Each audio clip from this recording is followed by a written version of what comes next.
जय श्री हरि। नमो नमः। प्रिय छात्राः, राजस्थान बोर्ड सीबीएसई एनसीईआरटी के कक्षा 9-10 के व्याकरण विषय के अंतर्गत संधि कार्य से विषय संबंधित प्रश्न पूछे जाते हैं। उसके अलावा जिन्होंने ऐच्छिक संस्कृत साहित्य कक्षा 11 और 12 में लिया है उनके भी संधि से संबंधित प्रश्न पूछे जाते हैं तथा अन्य प्रतियोगी परीक्षाओं में भी संधि से संबंधित प्रश्न पूछे जाते हैं। उन संधि के अंतर्गत आज हम स्वर संधि के बारे में अध्ययन करते हैं। सबसे पहले संधि शब्द की व्युत्पत्ति है, जिसमें सम उपसर्ग है और धा धातु लुधाए धातु है। इससे उपसर्गे धो हो की ही इस सूत्र से की प्रत्यय करने पर संधि शब्द बनता है। संधि शब्द की परिभाषा क्या होती है? तो दो वर्णों के परस्पर के मेल अथवा संधान को संधि कहा गया है। संधि के मुख्यतः 3 भेद हैं। स्वर संधि, जिसको अच संधि भी कहा जाता है, व्यंजन संधि, जिसको हल संधि कहा जाता है, और तीसरी है विसर्ग संधि। तो आइए आज हम अच संधि, स्वर संधि के बारे में जानकारी प्राप्त करते हैं। जब दो स्वरों का मेल होता है तब वह संधान स्वर संधि या अच संधि कही जाती है। यहाँ अच संधि में स्वर के स्थान पर आदेश होता है। स्वर संधियाँ मुख्यतः 8 प्रकार की होती हैं, जैसे यण संधि, अयादि संधि, गुण संधि, वृद्धि संधि, सवर्ण दीर्घ संधि, पूर्व रूप संधि, पररूप संधि और प्रकृति भाव संधि। इनमें यण और अयादि संधि, इन 2 संधियों में पूर्व के एक ही वर्ण के स्थान पर आदेश होता है। गुण, वृद्धि, सवर्ण दीर्घ, पूर्व रूप, पररूप, इन 5 संधियों में पूर्व और पर दोनों वर्णों के स्थान पर एक आदेश होता है। प्रकृति भाव संधि में कोई परिवर्तन नहीं होता है। सबसे पहले यण संधि। इको यणचि सूत्र द्वारा संहिता के विषय में अच स्वर परे रहने पर इक के स्थान पर यण होता है। यहाँ इक से संबंध मतलब है ई, बड़ा ई, ऊ, दीर्घ ऊ, री, दीर्घ री और री। इनके स्थान पर क्रमशः य, व, र, ल ये आदेश होते हैं। अर्थात ई और ई के स्थान पर यह होता है, ऊ और दीर्घ ऊ के स्थान पर वह होता है, री और दीर्घ री के स्थान पर र होता है और री के स्थान पर ल होता है। तो यहाँ हमने इस प्रकार से एक चार्ट बनाया है, जिसमें जो पद पूछा जाता है वो पद लिखना होता है, फिर उसका संधि विच्छेद, फिर स्वरूप समझने के लिए कि किस प्रकार से इसमें परिवर्तन हुआ है हमने एक स्वरूप का कॉलम बनाया है। उस संधि का नाम क्या है और उसमें मुख्य सूत्र क्या है। परीक्षा में इसी तरह से हमें उत्तर लिखना चाहिए जिससे हमें पूरे अंक मिले। तो यण संधि में पहला उदाहरण है इत्यत्र। संधि विच्छेद होगा इति धन अत्र। इसका स्वरूप है ई धन ए बराबर ये बनता है। संधि का नाम है यण, सूत्र है इको यणचि। यण संधि के सभी सूत्रों में इको यणचि सूत्र ही रहेगा और संधि यण रहेगी। दूसरा उदाहरण एक और दिया है प्रत्येकम। प्रति धन एकम। तो ई धन ए कोई स्वर है तो वह या में बदल गया, बन गया प्रत्येकम। शुद्ध्योपास्य हमें सुधी बड़ा ई हो गया प्लस उपास्य हो गया, तो दीर्घ ई धन ऊ स्वर बराबर ये ज्ञ में बदल गया। फिर वह का परिवर्तन का उदाहरण है मध्वरी ही। मधु धन अरिही। ए धन ए तो स्वर मिल गया और बराबर हो गया वह। वध्वागम है, इसमें वधु में दीर्घ ऊ आ गया, धन आगम है आ गया, तो ऊ धन आ ये वह में बदल गया। रे का उदाहरण है धात्रंश है। धात्री धन अंश है। री धन ए ये रे में बदल गया। और मात्राज्ञा, मातृ धन आज्ञा, तो री धन आ ये मिलकर के बन गया रे, तो बन गया मात्राज्ञा। लय के उदाहरण अधिक नहीं मिलते हैं। एक उदाहरण है लाकृति ही। ली धन आकृति ही। ली धन आ ये लय में बदल गया और एक आदेश है लादेश है। ली धन आदेश है तो बन गया लादेश है। दूसरी संधि है जिसका नाम है अयादि संधि। इसका प्रमुख सूत्र है एचो यवाया वह। इसमें क्रमशः 4 वर्ण होते हैं, ए, ओ, ऐ, औ। इनको क्रमशः ए के स्थान पर अय, ओ के स्थान पर अव, ऐ के स्थान पर आय, औ के स्थान पर आव ये आदेश होते हैं यदि बाद में कोई स्वर हो तो। जैसे उदाहरण है हरये, हरे धन ए। तो यहाँ पर ए धन ए मिल गया, इसलिए उसको आय आदेश हो गया और बन गया हर ये आय का उदाहरण है।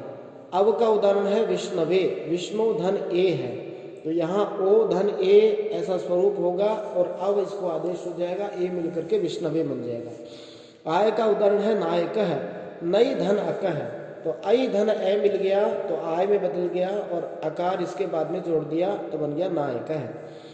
आव का उदाहरण है पावक है, पौ धन अक है, तो औ धन ए मिल गया तो आव आदेश हो गया और ए जुड़ गया तो बन गया पावक है। सभी में अयादि संधि और एचो यवायावह सूत्र रहेगा। स्वर संधि के अंतर्गत तृतीय संधि है जिसका नाम है गुण संधि। इसमें मुख्य सूत्र लगता है आद गुण है, जो कहता है आकार अथवा आकार से परे यदि इकार अथवा दीर्घ इकार हो तो वह ए में बदल जाता है। आकार अथवा आकार से परे अर्थात बाद में यदि ऊ अथवा दीर्घ ऊ हो तो वह ओ में बदल जाता है। आकार अथवा आकार के बाद में यदि री हो तो वह अर में बदल जाता है और यदि ध्री हो तो वह अल में बदल जाता है। क्रमशः उदाहरण देखते हैं। एक उदाहरण गजेंद्र है, गज धन इंद्र है, यहाँ पर आकार धन छोटा इकार है तो वह ए में बदल गया, संधि का नाम है गुण, सूत्र है आद गुण है। गणेश है, गण धन ईश है, यहाँ पर आकार और दीर्घ इकार आ गया इसलिए वह भी ए में बदल गया। महेंद्र है, महाधन इंद्र है, यहाँ पूर्व में आकार आ गया और बाद में छोटा ई आ गया तो बन गया ए, महेंद्र है। रमेश है, इसमें रमा धन ईश है, संधि विच्छेद होगा। स्वरूप इसका है रमा के अंत में आ और ईश का पहला वर्ण ई, दोनों बन गए ए, गुण संधि आद गुण है सूत्र। ओ का परिवर्तन उदाहरण है सूर्योदय है, सूर्योदय है, सूर्य धन उदय है, ए और छोटा ऊ मिलके ओ में बदल गया। एकोन है, एक धन ऊन है, यहाँ पर एक में अंत में ए अकार है और बाद में दीर्घ उकार है, दोनों ओ में बदल गए। महोदय है, महाधन उदय है, यहाँ महा के अंत में आ है और बाद में छोटा ऊ है, दोनों बन गए ओ। एक उदाहरण है गंगोर्मी ही, यहाँ पर गंगा के अंत में आ है और ऊर्मी का ऊ है, दोनों मिल गए ओ में, तो बन गया गंगोर्मी। अर का उदाहरण है देवर्षि ही, देव धन ऋषि ही, तो देव के अंत में आकार है और बाद में ऋषि का री है, दोनों मिल गए अर में। महर्षि ही, इसमें महाधन ऋषि ही है, पूर्व में महा के अंत में आ है और ऋषि का री है, दोनों बन गए अर में, तो महर्षि है। अल का उदाहरण है तवलकार है, तव धन लृकार है, तो यहाँ तव के अंत में आकार है और लृ है, दोनों अल में बदल गए, तवलकार है। सभी में संधि रहेगी गुण, सूत्र का नाम है आद गुण है। अगली संधि है वृद्धि संधि। इसका प्रमुख सूत्र है वृद्धि रेची। जब पूर्व में आकार अथवा आकार हो और बाद में यदि ए अथवा आई हो तो दोनों आई में बदल जाएंगे। दूसरा इसका परिवर्तन है आकार अथवा आकार पूर्व में हो, बाद में ओ अथवा औ हो तो दोनों औ में बदल जाएंगे। तीसरा स्वरूप है आकार अथवा आकार हो, बाद में यदि री हो तो वह आर में बदल जाता है। और कुछ विशेष एक दो नियम और हैं जो भी विशेष सूत्र के साथ दिए गए हैं। तो उदाहरण देखते हैं। आई का परिवर्तन है कृष्णैकत्वम, कृष्ण धन एकत्वम, यहाँ कृष्ण में अंत में आकार है और एकत्व में ए है, दोनों मिल गए आई, वृद्धि संधि, सूत्रम है वृद्धि रेची। एक उदाहरण है तथैव, तथा धन एव, तो यहाँ आकार है तथा के अंत में और एव का ए पहले आ गया। देवैश्वर्यम, देव धन ऐश्वर्यम, ऐ धन ऐ मिलकर के आई में बदल जाएंगे। सदैक्यम, सदा धन ऐक्यम, सदा के अंत में आ है और ऐक्यम क्या आई है, दोनों मिलके आई में बदल जाएंगे। दूसरा परिवर्तन अवकार से संबंधित होता है। उदाहरण है वनौषधि ही, संधि विच्छेद है वन धन औषधि ही, तो इसमें वन के अंत में आकार है और औषधि का ओ है, दोनों मिलके औ में बदल जाते हैं। गंगा उघ है, गंगा धन उघ है, तो गंगा के अंत में आ है और ओघ का ओ है, दोनों मिलके औ में बदल जाएंगे। कृष्णौत्कंठ्यम, कृष्ण धन औत्कंठ्यम, तो कृष्ण के अंत में आकार है और औत्कंठ्यम का औ है, दोनों मिलके औ में बदल गए। महौषधि, महाधन औषधि, इसके अंदर आ और औ दोनों मिलकर के औ के अंदर बदल जाएंगे और बन जाएगा महौषधि। अगला परिवर्तन आर से संबंधित है। प्रार्थ्यते उदाहरण है प्रयधन रिच्छति, ए और री मिलकर के आर में बदल गए। दशारण है, दश धन ऋण है, दश के अंत में आकार है और ऋण है का री है, दोनों मिलके बदल गए आर के अंदर और बन गया दशारण है। कुछ विशेष उदाहरण है, जैसे उपैति, उपधन एति, तो उप का आकार है और एति का एकार है, दोनों आई में बदल गए। संधि का नाम वृद्धि है, सूत्र है एत्ये धत्युठ सुहु, एत्ये धत्युठ सु। अगला उदाहरण है पृष्ठौ है, पृष्ठ धन ऊह है। यहाँ पर आकार और दीर्घ उकार मिलकर के औ में बदल जाएंगे, ये गुण का अपवाद है। यद्यपि ए और ऊ मिलके ओ होना चाहिए था, लेकिन एत्ये धत्युठ सु सूत्र से औ हो जाएगा। उपै धते, इसके अंदर उप धन ए धते है, तो उप के अंत में ए आकार है और ए धते का ए है, दोनों मिल गए आई में और वृद्धि संधि हो गई। अक्षौहिणी एक उदाहरण है, अक्ष धन ऊहिनी, यहाँ पर अक्ष में ए है, ऊहिनी का ऊ है, दोनों मिलके गुण होना चाहिए था, लेकिन अक्षादूहिन्याम उपसंख्यानम इस वार्तिक से वृद्धि हो गई और औ में बदल गया अक्षौहिणी। प्रौह और प्रौढ़ है, इन दोनों उदाहरणों में प्रय धन ऊह है और प्रय धन ऊढ़ है।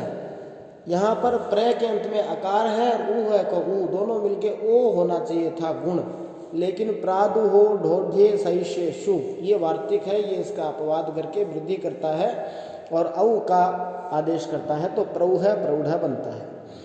अगली संधि है सवर्ण दीर्घ संधि। प्रमुख सूत्र है अकह सवर्णे दीर्घ है। जब अक प्रत्याहार अर्थात ए, ई, उ, री और री, ये 5 वर्ण के बाद में यदि ऐसे ही वर्ण आ जाते हैं तो उनका दीर्घ रूप हो जाता है। अर्थात ए के बाद में यदि ए अथवा आ हो तो वह आ में बदल जाता है, और किसी भी प्रकार के ई के बाद में यदि किसी प्रकार का ई जोड़ा जाए अर्थात लघु अथवा दीर्घ ह्रस्व या गुरु ई के बाद में वह सवर्ण दीर्घ में दीर्घ ई में बदल जाएगा। और विष्णु दयः इत्यादि उदाहरणों में उकार से संबंधित परिवर्तन होते हैं, तो उदाहरण हम देखते हैं। पहला उदाहरण है आकार से संबंधित, और उदाहरण है मुरारी, तो मूर्धन अरिहि, यहाँ पर मूर के अंत में ए है और अरि का ए है, दोनों मिलके बदल गए आ में सवर्ण दीर्घ संधि अकह सवर्ण दीर्घ सूत्र। हिमालय, हिम धन आलय, यहाँ पर हिम के अंत में आकार है और आलय का आ है, तो ए और आ मिलके आ में बदल गए। विद्यार्थी, विद्या धन अर्थी, यहाँ पर विद्या के अंत में आकार है और अर्थी का आकार है, दोनों मिलके बदल गए आ में और बन गया विद्यार्थी। विद्यालय है, यहाँ पर विद्या धन आलय है, ऐसा संधि विच्छेद होगा, तो विद्या के अंत में आ है और आलय का पहला अक्षर आ है, दोनों मिलके बदल गए दीर्घ आ में, बन गया विद्यालय। दीर्घ ई से संबंधित परिवर्तन के उदाहरण है रविन्द्र है, रवि धन इंद्र है, तो यहाँ पर रवि के अंत में ह्रस्व इकार है और इंद्र है का भी ह्रस्व इकार है, दोनों मिलके बदल गए दीर्घ इकार में, बन गया रविन्द्र है। हरीश है, हरि धन ईश है, तो हरि के अंत में ह्रस्व इकार है और ईश के अंत में दीर्घ इकार है, बन गए दीर्घ इकार में हरीश है। महीन्द्र है, मही धन इंद्र है, तो मही के अंत में दीर्घ इकार और इंद्र के प्रारंभ का पहला ह्रस्व इकार है, दोनों बदल गए दीर्घ इकार में। श्रीश है, श्री धन ईश है, तो श्री के अंत में दीर्घ इकार और ईश के प्रारंभ में दीर्घ इकार, दोनों ई में बदल गए और सवर्ण दीर्घ संधि हो गई। उकार से संबंधित परिवर्तन का उदाहरण है विष्णुदय है, विष्णु धन उदय है, तो विष्णु के अंत में ह्रस्व उकार और उदय का आरंभ में ह्रस्व उकार है, दोनों दीर्घ उकार में बदल जाएंगे, बन जाएगा विष्णुदय है। सिंधुर्मि, सिंधु धन ऊर्मि, तो सिंधु के अंत में ह्रस्व उकार और ऊर्मि का दीर्घ उकार आरंभ में है, तो बन गया दीर्घ उकार में सिंधुर्मि। वधूत्सव है, वधु धन उत्सव है, तो वधु के अंत में दीर्घ उकार है और उत्सव है के आरंभ में ह्रस्व उकार है, दोनों बन गए दीर्घ उकार में, तो वधूत्सव है। भू प्लस ऊर्ध्वम, भूर्ध्वम बनता है, तो भू प्लस ऊर्ध्वम में भू के अंत में दीर्घ उकार है और ऊर्ध्वम का आदि में ह्रस्व उकार दीर्घ उकार है, दोनों दीर्घ उकार में बदल गए और बन गया भूर्ध्वम। एक उदाहरण री से संबंधित है पितृणम, पितृ धन ऋणम, तो पितृ के अंत में री है और ऋणम का री, दोनों दीर्घ इकार में बदल गए पितृणम। एक उदाहरण लय से संबंधित लृकार है, लृ प्लस लृकार है, तो लृ और लृ दोनों लय में बदल गए, इस प्रकार से सवर्ण दीर्घ संधि हुई। अगली संधि है पूर्व रूप संधि।